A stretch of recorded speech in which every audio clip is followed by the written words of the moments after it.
बऱ्याच लोकांना असं वाटतं डॉक्टर की मी आलेली आहे किंवा मी आलो इथे म्हणजे आम्हाला कुठलाही प्रॉब्लेम असेल फर्टिलिटी रिलेटेड माझ्यामध्ये किंवा माझ्या नवऱ्यामध्ये जर कुठलाही प्रॉब्लेम असेल तर तो तुम्ही देव म्हणून आता सॉल्व्हच करणार आहे आणि आता आम्हाला तुम्ही बाळ मिळवून देणारच आहे. तर ही जी संकल्पना डोक्यात आहे ना की आता मी एवढा खर्च केला सगळं मॅनेज केलंय तर मला बाळ होणारच आहे आयव्हीएफ मुळे. तर हे याच्यामध्ये म्हणजे काय सांगाल तुम्ही याच्याविषयी? हा प्रश्न तसा एक मोठा किंवा कॉम्प्लिकेटेड प्रश्न आहे असं म्हणायला हरकत नाही.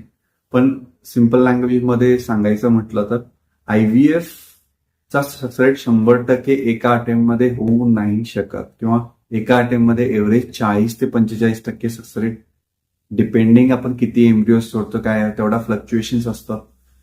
पण हे जाणून घेणं की एका अटेम्प्ट मध्ये 100% नाही हे सगळ्यात महत्वाची बाब आहे. आणि बरेच कपल्स किंवा पेशंट हे विसरून जातात की आता आम्ही ट्रीटमेंट केली की 100% सक्सेस रेट मिळणार आहे. त्याचं एकदम मनातल्या इमोशन्स आहेत त्याच्यामुळे तशी एक भावना असेल किंवा बऱ्याच वेळा मिसलिडिंग ऍड्स वाचतात ते इकडे तिकडे की 99% success rate 80% success rate. Ads advertise करणारे ऍडव्हर्टाईज करतात पण त्याच्यामधलं डिनॉमिनेटर काय हे माहित नसतं आपल्याला की आपण कोणत्या पेशंटमध्ये 80% मिळेल किंवा 70% मिळेल. अशी कोणतीच फर्टिलिटी ट्रीटमेंट नसते ज्याच्यामध्ये 80-90% सक्सेस एका अटेम्प्टमध्ये मिळते unless you are putting in more embryo at whatever age. So आपण 2 एम्ब्रिओज 30 वर्षाला सोडले तेच आपल्याला 35 वर्षासाठी तोच सक्सेस रेट अचीव्ह करण्यासाठी 3 लागतील. तोच सक्सेस रेट अचीव्ह करण्यासाठी आपल्याला 40 वर्षाला 4 एम्ब्रिओज लागतील आणि तोच 45 वर्षाला अचीव्ह करायला मे 7-8 एम्ब्रिओज लागतील. पण हे सगळं करूनही 100% होणार नाही. सो जेव्हा कपल्स आयव्हीएफ ट्रीटमेंट करण्यासाठी येतात तर मेंटली त्यांनी प्रिपेअर व्हायचंय की कदाचित 1 किंवा 2 पेक्षा जास्त आयव्हीएफ लागतील पण प्रे करणं अपेक्षित आहे की आपला नंबर लवकर लागावा. सो आपण इनिशियल सक्सेसफुल केसेसमध्ये मोडले जावे यासाठी प्रे करणं अपेक्षित असतं.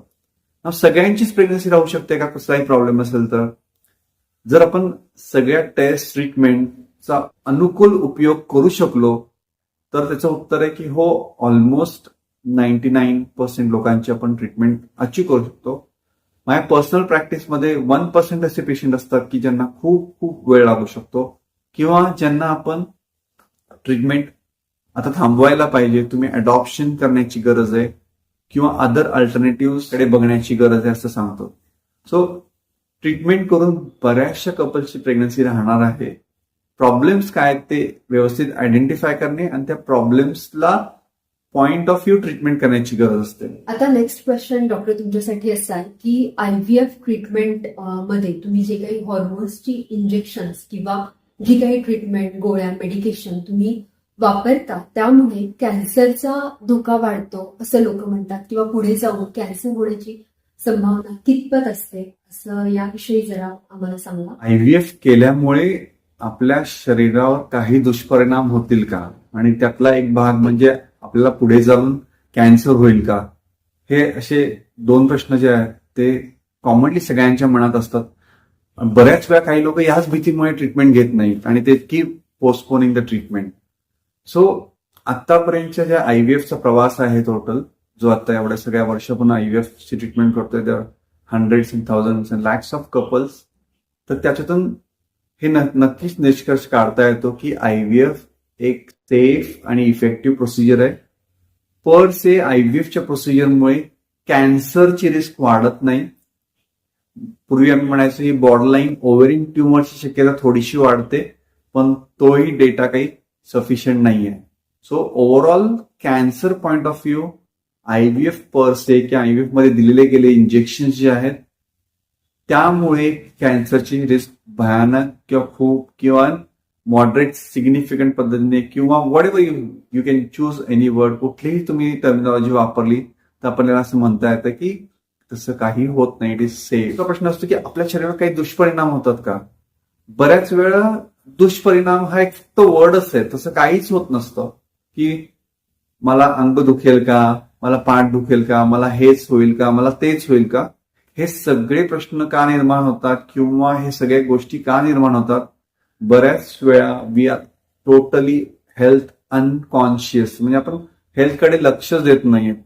आणि जसं बघितलंय आपण भारत हे वर्ल्डचा डायबिटीज, हायपरटेन्शन, ओबेसिटी आणि मेंटल हेल्थ या सगळ्याचा लीडर होत चाललेला आहे. त्याचं कारणच आहे की आपण आपली हेल्थ लाईफ इग्नोर करून बाकीच्या गोष्टींमध्ये जास्त वेळ घालतोय आणि ते आपल्याला नक्कीच कंट्रोल करणं अपेक्षित आहे. सो हेच होतं बाकीच्या आयव्हीएफ पेशंट बरोबर पण. द जनरल लाईफस्टाईल आपण आयव्हीएफ केलं नसतं ते त्यांना ते प्रॉब्लेम फेस करावेच लागले असते. फक्त आयव्हीएफ एक निमित्त होतं आणि आपण त्याकडे बोट दाखवण्याचा प्रयत्न करतो.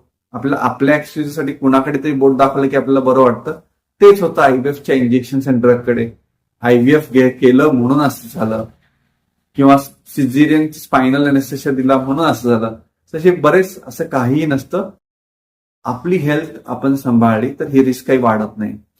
We are careful only in patients who have a family history. म्हणजे ज्यांना फॅमिली हिस्ट्रीमध्ये ब्रेस्ट कॅन्सर, ओव्हेरियन कॅन्सरची रिस्क आहे, त्यांना आयव्हीएफ करण्यामध्ये काही प्रॉब्लेम नाही, पण त्यांना योग्य पद्धतीने वेळोवेळी कॅन्सर स्क्रीनिंग करून त्याबद्दल इंटरव्हेन्शन करण्याची गरज असते.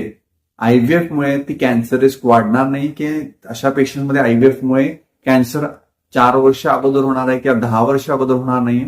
त्यांची ती जेनेटिक रिस्क असते. त्या जेनेटिक रिस्क अवलंबून ज्या गोष्टी घडतात त्या घडू शकतात. त्यामुळे पॅनिक होण्याची गरज नाहीये. आयव्हीएफ ही प्रोसेस ही सेफ, इफेक्टिव्ह आणि एक्सेप्टेबल आहे. खूप खूप थँक्यू नॉलेज बास्केट इंडियावर आल्याबद्दल.